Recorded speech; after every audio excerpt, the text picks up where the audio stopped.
Welcome to our Engerati studio. We are located at European Utility Week. I am Denise, I work for Engerati, and with me today I have Andrew from Trilliant. Thank you so much for joining us. Thank you. How is the event so far? Well, this is a very interesting event. You know, I go to the events in Asia and in the U.S. Pretty similar. One difference about this event is a lot more customers here, a lot more utilities and less vendors. Asia Utility Week seemed to have a plethora of vendors selling to each other in the utilities, but here I think it's actually refreshing to see a lot more utility speakers and a lot more utility presence. Right, okay, interesting. Tell us a little bit about Trilliant's developments, the latest developments. We were just having a quick conversation about it before we started. Yeah, no, really exciting here. We've got several announcements we've actually made today and this evening. Right. So a couple I'd like to tell you about. We had our first mainland Europe win. We've had a lot of business in the UK. We've been putting a concerted effort into growing in mainland Europe. Right. And we just announced our first win today at NEW. Fantastic. So hopefully there's much more to come in mainland Europe and continued good business that we've got right now with British Gas and Npower in the UK. But so that's the first one. The second one, we just announced the acquisition of a new technology called from Ingenuity. It's RPMA technology, so it's a little different from our existing technology, and that was announced this morning. And this will enable us to add to our existing portfolio. So this is better than our technology already in more hard to reach, opt-in. It's much better at gas metering and water metering than our technology is. So we're integrating here, and so the engineering team is here rolling this out, and we're talking to customers about that acquisition. Frost & Sullivan announced that we won the DA Company of the Year award, which was very nice. And in addition, we've had some showcase elite projects being announced. One for British Gas for their deployment in the UK, and the other one was for Iberdrola. Actually, that was for a project in the US, but it's a European utility, as you know. We've also got some other business going with Siemens. We announced and signed our partnership, a global partnership with Siemens. We're doing multiple projects with Siemens, not only in the US, but also in South America, Asia, and here in Europe. So a lot of announcements, a lot of new and exciting things for us in Europe right now. Fantastic. And you don't just deal with Europe. I mean, Trilliant deals with a whole set of utilities across the globe. What learnings can you bring across from those regions to Europe? Yeah. Actually, from our founders, not myself, they developed a technology that's global in application. Some of the other suppliers in our industry are more US-centric or more Europe-centric. We've decided to select a solution that's good globally. We got started in Canada. We had first deployments over 5 or 6 years ago with Hydro One. We shifted then into North America, having multiple deployments in North America. Then we moved into UK.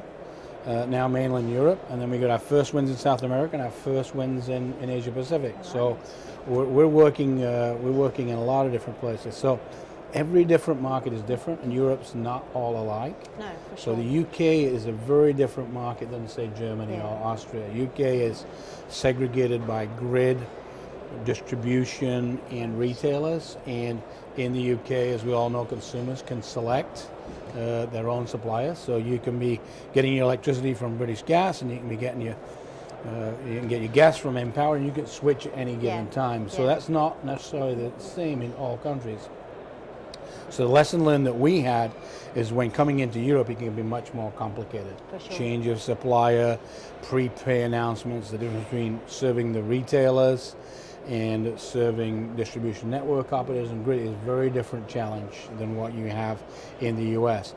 From a communications perspective, it is often not cost effective to be putting up multiple networks. So you have to choose a different technology. So for example, we had to choose cellular technology solution in the UK rather than putting up a full RF mesh like we do where we've got a monopoly. So that's very, very different.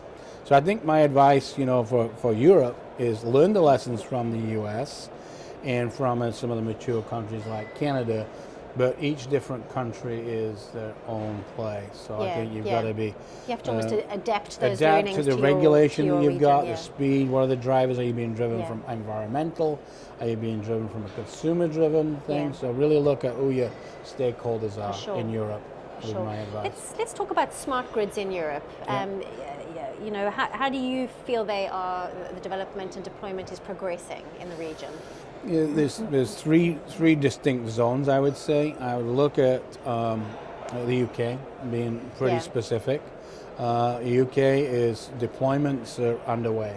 Right. People like British Gas, Npower, Eon, and RWE, and those kinds of people are already deploying. So I'd say we're midstream in deploying in the UK. They're going through some governmental changes, but they're in a pretty mature rollout right now. We've got 2 million devices on Trilliant technology that have been deploying there, so that's pretty mature. Go down into Europe, so if I look at France, Spain, Italy, they've gone mainly with power line carrier type technologies, so Linky in France typically, Prime in Spain, and the power line carrier solution in with NL in Italy. So there's some of the areas that are either deploying or under deployment or already deployed. Excuse me. Moving then into the rest of Europe, just getting started. Germany's just getting started. We just got our first win. Austria, Switzerland, very different operation. A lot of smaller utilities. Right. So it's a very different program than installing for a high country. So selling to multiple different people, typically to distribution operators, etc. So a very different game when it comes to, I'm going to call it northern to central Europe. Right. I mean, the countries or the regions that have been perhaps a little bit slower to, you know, get these smart grid deployments underway. What challenges, you know, what do you think has been standing in their way? Some of it is government and regulatory. For example, there's mandates that come from government that say you will produce, like in the UK. The UK said you will get smart metering in and on board to meet the 2020 requirements. So some of it is driven by government, some is driven by regulatory, and some is driven just by free market economics. So some countries are more conservative than others, some are waiting for government decisions. Let's talk about the issue of big data and data analytics and how to harness this efficiently. Yeah, well, you do get a tremendous amount of, going back to the old days of, wouldn't we use the word dumb, but not with the new and modern technologies, with the amount of bandwidth. This industry has progressed just like computers and cell phones, and you can do more and more and more. You've got more bandwidth, higher speed, and the modern technologies that we've got today, there's a tremendous amount of data that can be harnessed through our technologies and some of our peers' technologies. And the question is, what do you do with that? How do you harness that, and how do you use it for its best capabilities? So, in the U.S., an example, we're not only using smart metering communication technology for metering, we also use it for distribution automation. We're also using the same technology to be able to backhaul. We're also using that similar kind of deployment for outage management, outage restoration, theft detection and monitoring and things like that. So you can use this data for a plethora of sources once you've got a network out there. We per se don't do data analytics. It's not our core competence. We're communication providers, so our view is to partner with best-in-class data analytics companies. And there are many here at this show. And obviously the customer chooses who their data analytic partners are, and we will try and partner and team up with best in breed.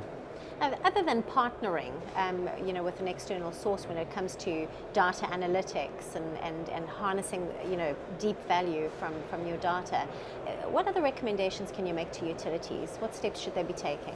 I think you've got to look at your business cases first. And I think you've got to decide what's important to the utility, all the stakeholders of the utility, whether that's internal, you want to be more cost efficient, you want to improve CO2 emissions, you want to improve customer service, what are the key drivers that you're looking at? And then when you're designing and developing your project, make sure that you team up with the appropriate communications provider, the appropriate data analytics provider that can service that engine that you're trying to provide. Make that selection early, Yeah. So you know what you want to use it to before you get to the end game. Absolutely. What other trends are you seeing within this region, and how should utilities be preparing themselves for it? I think I'd say that the trends are that people initially were going towards smart metering was the big buzz. Yeah. Even in North America, it was the big buzz. Everything's smart metering, and it's still important. Well, the trends that we've seen now is people moving more towards putting networks up to do distribution automation first, and doing the grid side first, putting a canopy up that will do grid automation, some of the grid things, and then using that similar network to go down into metering later. Right. So we used to see people doing just smart metering, and we'll think about the grid and distribution later. And then now people are starting to think almost the opposite: distribution, grid, automation, and then using that same canopy to do smart metering and other things in the home. You know, smart battery chargers, smart in-home devices, etc. So. Yeah. Well, why the change? Why do you think? What has driven this particular trend, do you think? I think the majority of the early movers had business cases that revolved themselves around smart metering. So I think the early movers all had either return on investment or it had a really positive business case, or whether it's a cost of labor for meter walkers or whatever it was, that smart metering business case was there initially. I think people are looking with the new technologies and the speed of which some of these networks can operate. Nobody even dreamed before that you could use a private network like Trilliant to do opening and closing circuit breakers, a transformer monitor, and have the capability and security requirements to do those critical grid functions. Everybody thought you had to use fiber for that. Now with the latest generation of technologies from us and others, it enables doing those grid devices, and you can get 2 for 1. You can actually use the same network, a canopy you put throughout a country, not only to do distribution automation, use smart metering at the same time. So I think that's the new change. It's a combination of technology and business cases. Absolutely, fantastic. My last question to you. If you could just give a final recommendation or piece of advice to utilities, what would it be?